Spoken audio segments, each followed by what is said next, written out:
कुछ भी बोलने से पहले आपको बता दूं कि इस पूरे कोर्स में टोटल 8 मॉड्यूल्स हैं और ये मॉड्यूल 1 आपको सिर्फ 3D का ओवरव्यू देने के लिए तैयार किया गया है। ये मॉड्यूल आपके लिए इतना ही इम्पोर्टेंट है जितना अदर मॉड्यूल्स। लेकिन परेशान ना होने वाली बात यह है कि ओवरव्यू देते वक्त फर्स्ट मॉड्यूल के इन 4 लेसन्स में अगर मैं कोई ऐसा technical 3D industry word use करूं जिसका मीनिंग आपको ना पता हो तो लोड नहीं लेना है, क्योंकि नेक्स्ट मॉड्यूल्स में सारे कॉन्सेप्ट्स आपको एकदम शुरुआत से समझाए जाएंगे।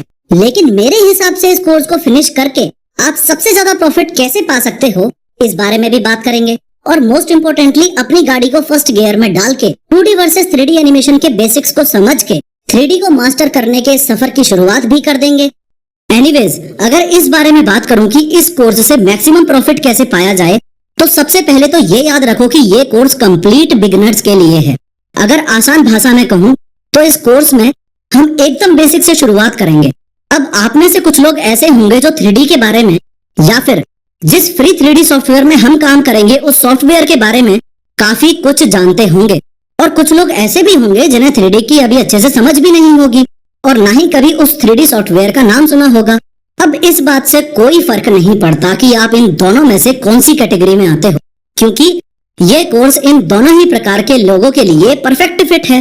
लेकिन मुद्दे की बात यह है कि चाहे आप किसी भी कैटेगरी से हो, प्लीज लेसन्स को स्किप मत करना। आई रिपीट, लेसन्स को स्किप मत करना। मैं ऐसा इसलिए कह रहा हूँ कि ऑलमोस्ट सभी केसेस में किसी भी एक लेसन का कॉन्सेप्ट उसके पिछले लेसन से कनेक्टेड है।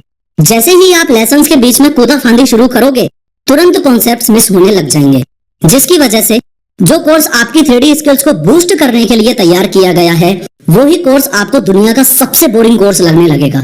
अब ध्यान से समझो, एक्सट्रीम बिगिनर्स के लिए मेरे हिसाब से 3D को एकदम बेसिक से समझने का सबसे बेस्ट तरीका ये है कि उसको 2D के साथ कंपेयर कर लिया जाए। ऑलमोस्ट हम सबको पता रहता है कि 2D यानी 2 डायमेंशंस और 3D यानी 3 डायमेंशंस, लेकिन ये फुल फॉर्म्स तब तक यूजलेस हैं जब तक हम इनको विजुअलाइज ना करें। इसलिए प्लीज फोकस। स्क्वायर को एक 2D फिगर कहा जाता है। क्यों? वो इसलिए क्योंकि यहाँ पे आपके पास सिर्फ 2 डायमेंशंस हैं, एक तो ये लेंथ और दूसरा ये विड्थ। लेकिन क्यूब को एक 3D फिगर कहा जाता है क्योंकि यहाँ पे आपके पास ये 3 डायमेंशंस हैं, लेंथ, ब्रेथ और डेप्थ, या फिर नाम चेंज करके इनको लेंथ, विड्थ और हाइट कह लो, कोई फर्क नहीं पड़ता। ऑल इन ऑल पॉइंट ये है कि चूंकि आपके पास टोटल 3 डायमेंशंस हैं इसलिए क्यूब एक 3D फिगर है। लेकिन wait, in real life examples की हेल्प से आप और अच्छे से रिमाइंड कर पाओगे। अगर मैं इन फेमस शोज और सीरीज को क्लासिफाई करूं तो फेमस टॉम एंड जेरी एक 2D शो है, लेकिन मोटू पतलू एक 3D एनिमेटेड शो है। इसी प्रकार छोटा भीम 2D है, लेकिन टॉय स्टोरी एक 3D मूवी है। लेकिन अगर मैं आपसे पूछूं कि sponge Bob square paints 2D है या 3D है तो चांसेस हैं कि आप बोलो ये 2D है।